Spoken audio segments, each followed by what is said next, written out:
the Damon Runyon Theater.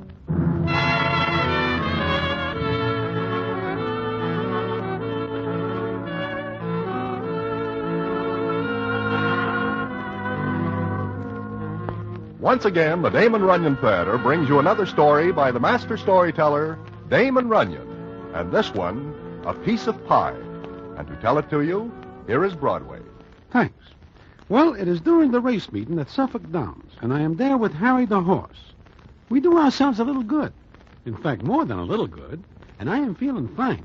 When into our hotel room comes Harry and says... Broadway, are you here? Where else would I be, Harry? What is the matter? I just put us in the way of winning an even 10 grand. Huh? But what is the name of the horse? It is no horse. It is a human being. What? Harry, who enters a person in the races? You do not understand. This is a sure thing. Harry, where is the money we win on the GGs? I put it up as a forfeit for our man to appear. Appear? Appear where? Doing what? Harry, do not stand there just looking at me. Speak to me. Where is our scratch? Broadway, do not worry. It is as good as wheat in the bin. Now sit down and I will tell you what happened. So Harry the horse makes me sit down and tells me what happens. And what it is and what happens later, I will tell you in a minute.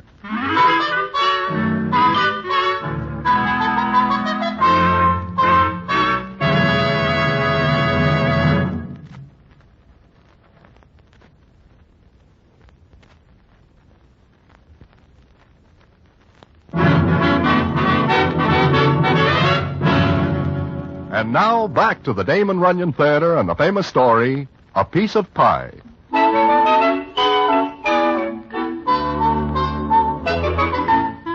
Well, like I say, Harry makes me sit down and he starts to tell me what he is talking about. I am having lunch, Broadway. Lobster. Broiled lobster at that little place where a broiled lobster is very good. You know, the place you like. Harry, get off the lobster and come to the point. I ask you again before I cook you, where is our money? That is what I am trying to tell you.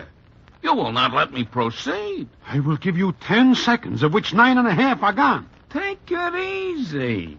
Well, like I say, I am eating the broiled lobster when I overhear a conversation going on at the next table. Now, ordinarily and usually I do not listen.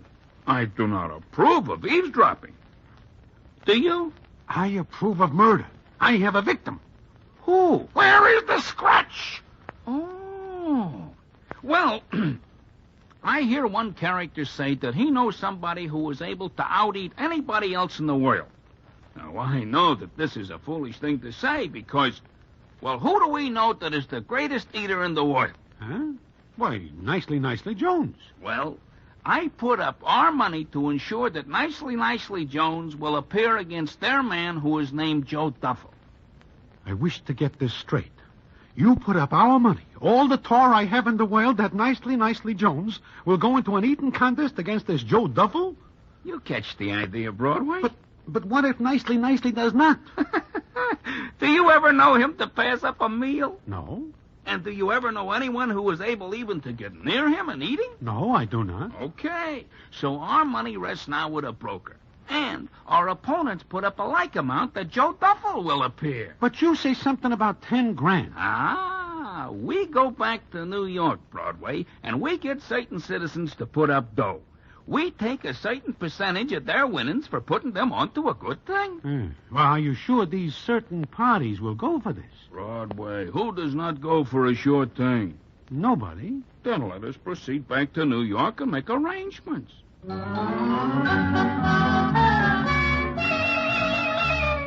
Well, we do so, and arrangements are made. Bets are put up with the party who takes care of such things. The bets are heavy because it turns out that Joe Duffel's backers are very wealthy citizens of Boston, Mass., while Nicely's backers are such characters as Dave the Dude, Little Mitzi, Angie the Ox, Milky Willie, and etc.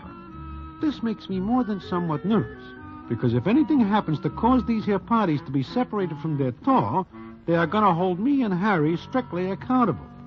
But Harry is not worried, because as he says in Mindy's, it is a sure thing, Broadway. We stand to collect maybe 3 grand apiece. Not as good as a first figure, but all right. Uh-oh, here comes little Mitzi. You worry too much. You will ruin your health. I would rather do it myself than leave it to little Mitzi. Shh, do not look worried. Appear nonchalant. Hello, Broadway. Harry. Hello, little Mitzi. Sit down, Mitzi. Thanks, I will. Because I have a little thing to discuss with you two. Certainly, certainly. You wish to put up more potatoes on the eating contest. I am already in tight for $5,000. Today I have a bad day, and the $5,000 is my total capital.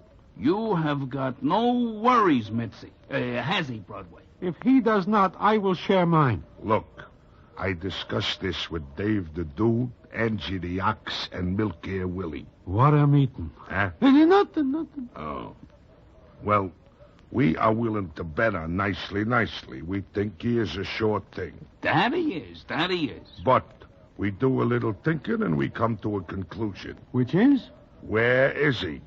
Where is who? Nicely. Well, in New York, is he not?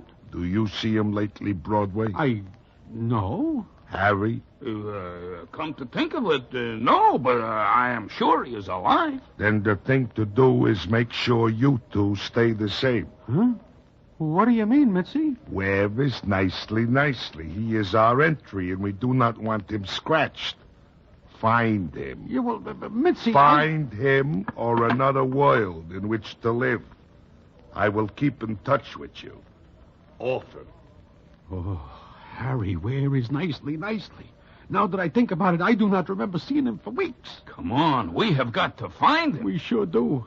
And while we look for him, we will pick up some timetables of ocean liners and airplanes. In case.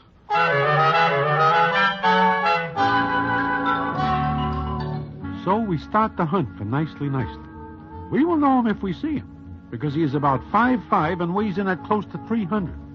He is a horse player by trade, but eating is his hobby. But no one remembers seeing him lately. Then we get a lead, and we go to a place on Long Island and knock at a door.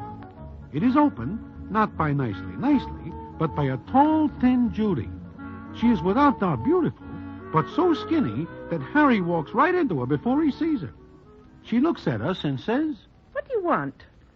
Excuse us, miss, but we are told we can find Nicely here. Who? Nicely Jones. No.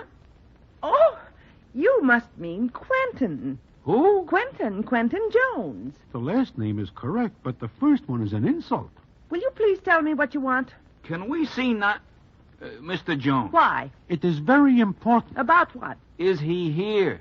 Who are you? Look, miss, it is urgent that we get in touch with our friend. Now. Hilda. What is it, Quentin? Who's there? I don't know. That is not Nicely's voice. No, it is not. It is too weak. Then you've probably got the wrong Jones. Yeah, I guess so. Let us go, Broadway. Hilda. Who is it? What's the matter? It's nothing, Quentin. These men have the wrong address. Broadway. Harry. Oh, my friends. Come in. Quentin, do you know these men? They're my friends. Broadway. Harry. Why are you looking at me like that? You are a faker. You are not Nicely. But I am. Look at me real good. Who am I? Nicely. Where does all of you go to? What happens to you, Nicely? Now, look here, you two. If you have business with Quentin, very well. If you don't, please leave. Nicely, we have got to see you. Hilda, baby, these are my old friends. I wish to talk to them. Oh. Well, all right, but remember what I said. Yes, Hilda. If you do anything I don't like, it's all off. Yes, baby. I'm going shopping. I'll be back in half an hour. And remember, Quentin. I will never forget. She is beautiful. She is. But Nicely, what is the matter with you? We better sit down. At least I better. I cannot stand up for long. You are sick? Oh, no. I am real healthy. Healthy? Look at your pants. They are wrapped twice around your waist. Uh-huh. I lose some weight. Some? You have got enough space between your waistband and your waist to tuck away your racehorse. Those are the conditions Hilda gives me. Conditions? Hilda? Nicely, what are you talking about? She is my fiancée. I love her. She loves me. She? Nicely, you mean she makes you lose weight? When I am down to 200, we're going to get married. You mean you are not eating? Nothing with starch in it. Why have all the good things to eat got starch in them? Nicely, think of your health. Hilda says I'm very healthy this way. How do you feel? Very healthy. If Hilda says so, I am. This is impossible. Look at you. How do you get mixed up with this doll? Love at first sight. We meet in the subway. I am wedged in a turnstile, and she pushes me through. Harry, let us say goodbye to New York. Let us say goodbye to everything. Nicely, listen to us for a minute, will you? Sure. But do not ask me to stand up.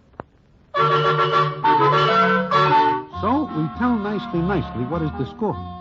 When we talk about eating, his eyes shine like 6 bits. But then he becomes very sad again and says as follows. I am very sorry, boys, but Hilda will never hear of it. She will break our engagement if I so much as touch a grape. Broadway, do you ever eat nothing but toasted whole wheat for a whole month? No. What I eat is nice white French bread, corn muffins, and hot biscuits with gravy on them. You are eating yourself into an early grave, and furthermore, you are breaking my heart. Look, Nicely, maybe if we talk to Hilda, there might be an outside chance she will let you save our lives. You can talk to her, but I promise nothing. Quentin? In here, baby, in here. Oh. What did you eat? Not a crumb. Did I, boys? Not a crumb. Good. I'm going to fix your dinner in a minute. What are you going to fix? Because you've been such a good boy. A treat. What? What is it, Hilda? Wheat germ and carrot juice. Ooh. I can hardly wait. You'll like it, I'm sure. She is conspiring against your life. Nicely, you have got to get out of here before you have to use nails to hold your pants on. I am in love with her. That is your final word? It is hers. I see. And I know there is no use talking to her. No, I guess not. You will not do it for us, your friends. I have to think of my health and my future. Nicely, I have got news for you. Your future is as dark as ours. Goodbye. And that is that. It looks like I and Harry the horse are done for. We know that it is useless to argue with the guy in love. We leave nicely and start back to town, figuring that when it gets dark, we can grab anything that moves fast enough to get us far, far away. Then something happens that gives us hope. And what that is, I will tell you in a minute.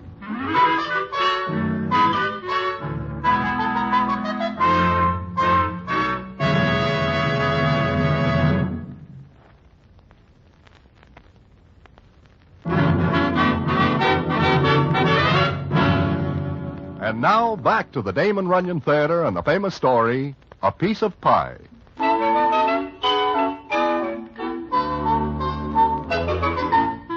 Like I say, Harry and me are wondering where to go.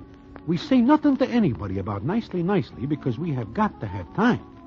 Then Harry goes to Belmont Park, and later he shows up in my hotel room. Broadway, you know what? Harry, do not jump in like that, especially not at a time like this. Broadway, today we get to break it. What are you doing? Hacking, what else? You do not have to. Sit down and listen to me. Yeah, I do that once before, and I am now cemetery bait. No, I go to the track today and I give a tip to a character named McBurgle. You are feverish. There is nobody named that. And if there is, what good is he to us? He is the employer of Miss Hilda Slocum, whom you will recall as Nicely's fiancé. Nothing makes sense anymore. Listen to me, will you? I give a tip to this McBurgle. He is very happy because he win a wad of potatoes. Then I find out he is editor of a magazine called Let's Keep House. Harry, I have just got time to pack another handkerchief and catch a train. Goodbye. Stay here and die by yourself. Will you sit down and listen? Broadway, McBurgle is going to talk to Hilda Slocum. He is going to try to persuade her to let us have Nicely. Oh? How does he think he is going to do that? I do not know, but we are going to see Nicely and Hilda now. You want us to go outside? It is dangerous out there. This is our only chance. Let us go. I hope we will get pretty flowers.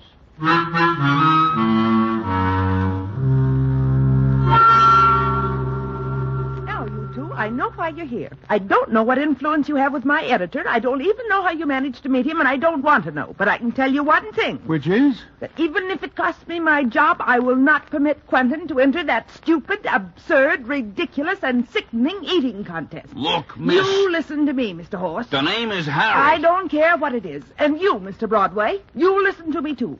I'll not stand by and see Quentin's health ruined by the greediness and mercenary objectives of his so-called friends. Oh, that does it. See, boys? And, Quentin, if you love me and want to marry me, do you? Yes, Hilda, baby. Then you won't even consider what they're asking. Look, Miss Slocum, there is at stake not only money, but the health of two other people, namely Harry and me. So I was given to understand. All right. Because my editor, Mr. McBurgle, asked me, I'll help you. I eat. Boys, I eat. You do not. But you say... I said I'd help, not let you have Quentin. You can have a friend of mine, Violet Schumberger. Who?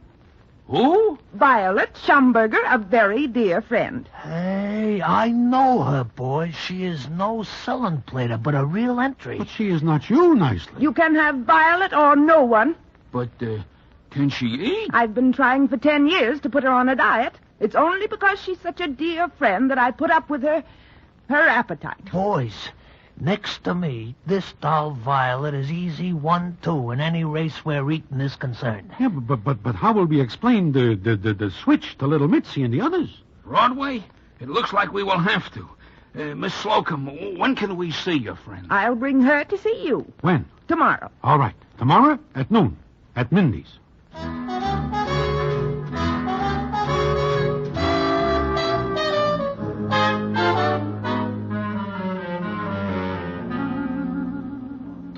Boys, the rest of the boys are very angry that you do this to us. But we tell you, Mitzi, it is not our fault. Can we help it if Nicely falls in love and gives up eating because of it? This Violet Schumberger doll better be good. She better be good. Hey, it is almost noon. Yeah, there they are. Is that the doll? It must be. I never see such a large doll. She has got a face like a town clock. My goodness, she is quite large. Boys, maybe you save yourself a lot of trouble. But the question is, can she eat? And there is Nicely and his fiancée. I never see such a large doll. Look, she's coming in sideways. Shh, be nice to her. Hello, boys. Hello, Nicely. Gentlemen, this is Violet Schumberger. How do you do? It is a pleasure. Hello. Hello yourselves. Well, when do we start eating? Violet. Don't be so stuffy, Hilda. Smells good in here. I think I'll have lunch. You just did 20 minutes ago. Lunch! She calls roast chicken, gravy, biscuits, honey, mashed potatoes, and pie a lunch. Well, who wants to see me? Who cannot? Miss, you know why you are here? Sure do, big boy. Miss, do not hit me like that again. Can't take it, eh? Well, let's get started.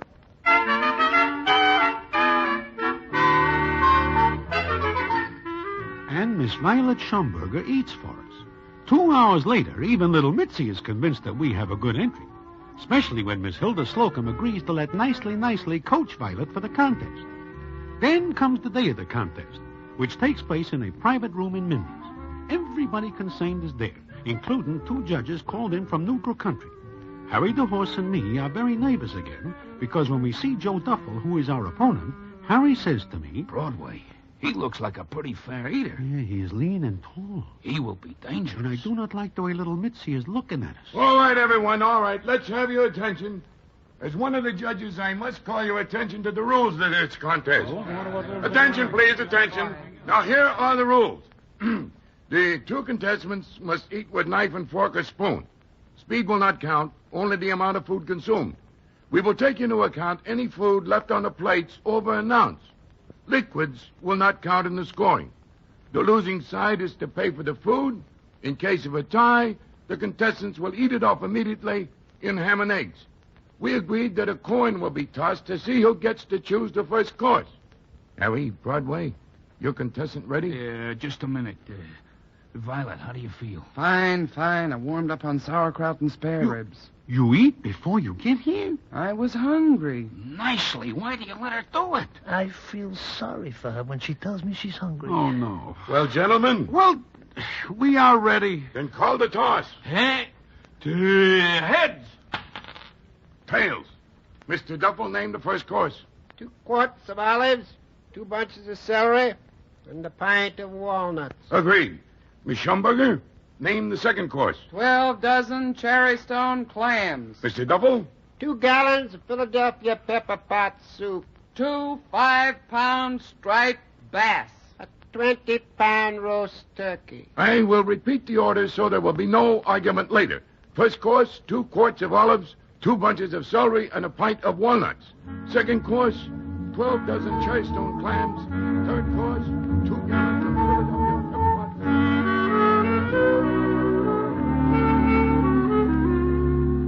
Well, that goes on until the dessert is decided on. Miss Violet Schumberger calls it, and it is a pumpkin pie 2 feet across and no less than 3 inches deep. The contest starts at 8:30 p.m. sharp, and for a while there is no sound except eating. Then little Mitzi whispers to me as follows. Broadway, she is not keeping up with this Joe Duffel. Well, yet, Mitzi, it is not speed that counts. Yeah, that is right. I do not like the way this is going. I wish Nicely is in there. Wait a minute. She's beginning to catch up a little. Yeah, she is. No, she is not. Joe Duffel is slowing down a little. All right, bring the turkey and split it in half. Now we will see the real eating start. Just a minute. What is the matter with her? Violet, what is the matter? I forgot something. Huh? Violet, why do you stop eating? You've got half a turkey. Give up, Miss Schumberger. Give up. I haven't started. I just wanted to ask, where's the stuffing for the turkey?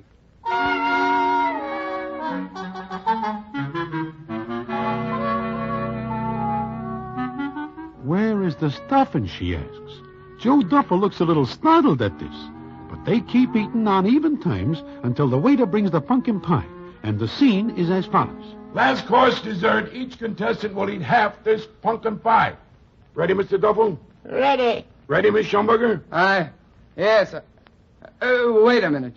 Hey, she's asking advice of her coach. That's not allowed. What do you mean? That's a foul. Now, wait, everyone. I'll have to consult with my colleague. Hold everything. Broadway, you better start running. You too, Harry. No, wait a minute, Mitzi. Attention, please.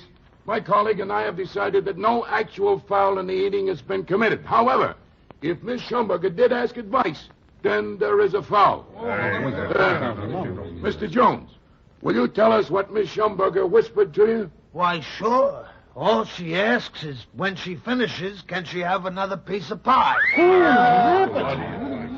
Gentlemen, I'm licked. I can't eat another bite. He's quitting. It's useless for me to go on against this girl who asks for more pie even before she starts on the piece before her. I'm almost dying as it is, and I don't want to destroy myself in a useless effort. Gentlemen, he's not human. He's quitting. 3 cheers for Miss Violet Schumberger. Hip, hip, hooray! Hip, hip, hooray! Hip, hip, hooray! Broadway, Harry, you are geniuses.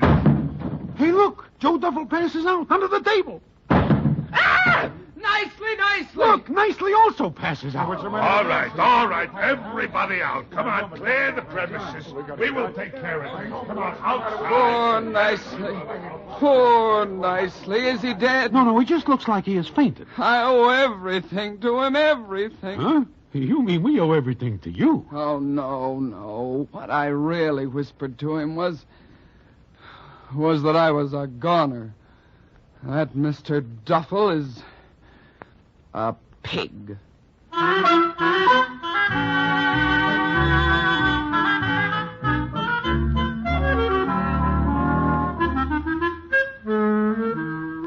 Well, the doctors at the receiving hospital are greatly puzzled later to receive from the same address at the same time one patient who is suffering from undernourishment and another one who is unconscious from overeating. Now, that is not the end of my story, not by a long shot. And what really is, I will tell you in a minute.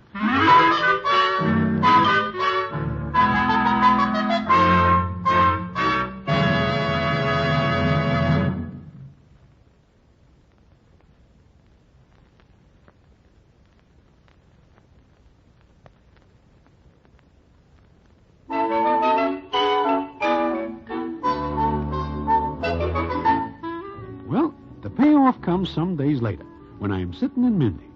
I look up, and who is standing by my table but Miss Hilda Slocum? Naturally, I'm very curious as to why she is in an eating place. I ask her to sit down, and she says, What's that you're eating, Mr. Broadway? This, chicken fricassee with dumplings, hot biscuits and honey. Why? Is it good? Wonderful. But, why do you ask? Oh, I just wondered. By the way, how is Nicely coming along? I don't know. He's out of the hospital, but I haven't seen him.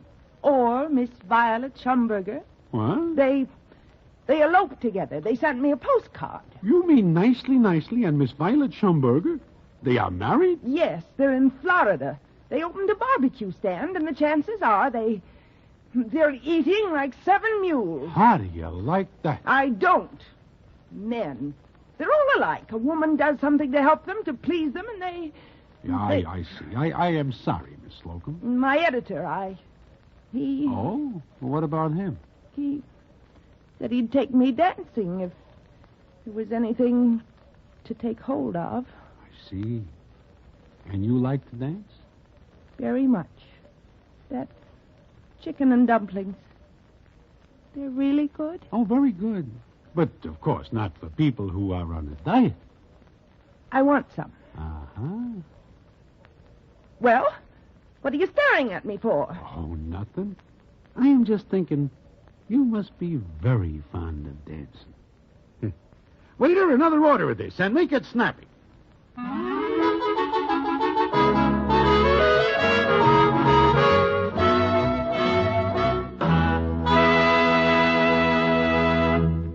And so ends the famous Damon Runyon story, A Piece of Pie.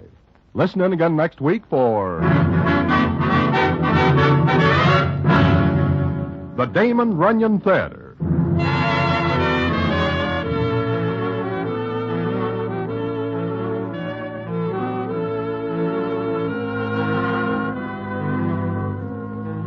The Damon Runyon Theater, with John Brown as Broadway, is directed by Richard Sandville, and the story is adapted for radio by Russell Hughes.